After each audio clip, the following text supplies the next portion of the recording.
Dépossession du travail parlementaire, déni de démocratie, passage en force ou tout simplement véritable intérêt pour le pays et pour le peuple français. Dans tous les cas, ça y est, l'arme tant redoutée a été utilisée. Je parle bien sûr du 49.3. La première ministre a engagé mercredi à l'Assemblée nationale la responsabilité de son gouvernement pour faire passer la première partie du projet de loi de finances. Une démarche qui lui permet de passer au-delà de l'accord des groupes de l'opposition. Mais pourtant, on peut voir qu'Elisabeth Borne a mis les formes pour tenter de légitimer et de faire accepter l'utilisation du 49.3. Avec calme, sérénité et même quelques petits sourires. Arrêtons-nous sur la structure du discours. Comment Elisabeth Borne a construit son intervention? 1. Elle a commencé par poser le contexte. Il y a quelques mois, devant vous, lors de ma déclaration de politique générale, j'ai appelé tous les groupes de l'arc républicain à bâtir ensemble au service de notre pays et de nos concitoyens. En rappelant les faits, en remettant tout de suite la vision du projet, l'intérêt du projet et le sens de la démarche. Un budget traduit une ambition et des engagements. Ceux sur lesquels le président de la République et la majorité se sont présentés devant les Français. Une manière d'appuyer et de légitimer le sens de la démarche et de ses actions. Dans un second temps, Elisabeth Borne met en avant la volonté du gouvernement à instaurer le dialogue. En abordant le débat budgétaire, nous connaissions les difficultés face à nous. Nous aurions pu alors renoncer à la recherche d'un compromis. Mais nous avons fait le choix du dialogue. Montrant l'ouverture du dialogue et la prise en compte de l'opposition, de différentes manières et à différentes reprises. Et elle l'appuie par des preuves.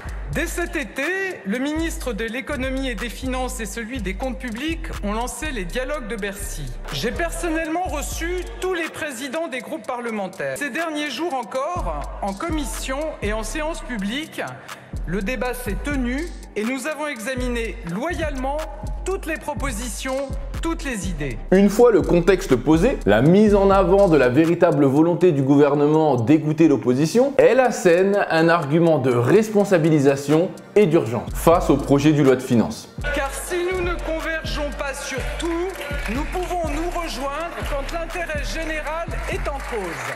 Un argument qui se veut plus grand que l'intérêt de chaque opposition. Un argument que personne ne peut venir contester. Et qui responsabilise chaque élu tant celui-ci se trouve être d'intérêt général pour les Français. Responsabilité, nous devons donner un budget à notre pays.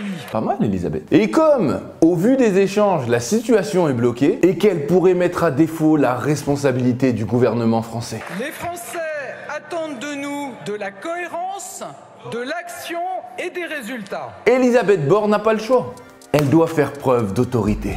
La loi, c'est moi! Non pas pour elle, non pas pour le gouvernement, mais pour le peuple français. Elisabeth Borne prend donc la responsabilité, utilisant le jeu pour appuyer ses paroles, et n'a d'autre choix que pour le bien commun d'utiliser le 49.3. Aussi, sur le fondement de l'article 49, alinéa 3 de la Constitution, j'engage la responsabilité de mon gouvernement pour la première partie du projet de loi de finances pour 2023. Pour diminuer la levée de bouclier de la part de l'opposition, elle fait part de sa volonté à être ouverte, à continuer la collaboration, à être dans le consensus. Le texte que je présente aujourd'hui n'est pas le décalque du projet qui vous a été initialement soumis. Il a été nourri, complété, amendé, corrigé même suite au débat de ces derniers jours en commission et dans l'hémicycle. Une centaine d'amendements a été retenu, y compris des amendements des oppositions. En même temps, on peut voir que 117 amendements ont été retenus sur 244 prévus. Pour finir sur une conclusion pleine de sens, rappelant les valeurs et le sens de la politique menée par le gouvernement. Non pas pour Elisabeth Borne, non pas pour le gouvernement, mais pour le bien et l'intérêt du peuple français. Car je le redis, nous devons donner un budget à la France, un budget cohérent avec les engagements pris devant les Français, pas de hausse d'impôts, pas de hausse de déficit. Et à chaque étape, nous garderons intacte notre volonté de dialogue, notre devoir d'action et notre esprit de responsabilité. Je vous remercie. Oh, c'est beau!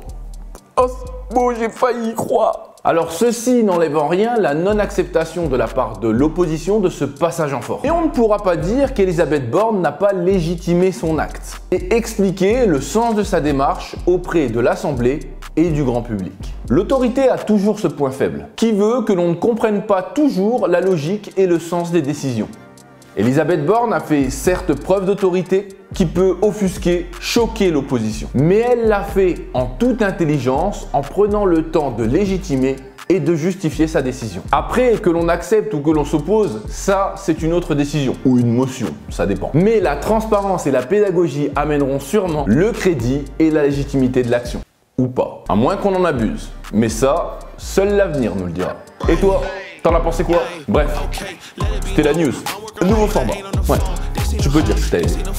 Et si t'as aimé, tu peux partager. Et si t'as pas aimé, tu partages quand même. Ou tu commentes. Voilà.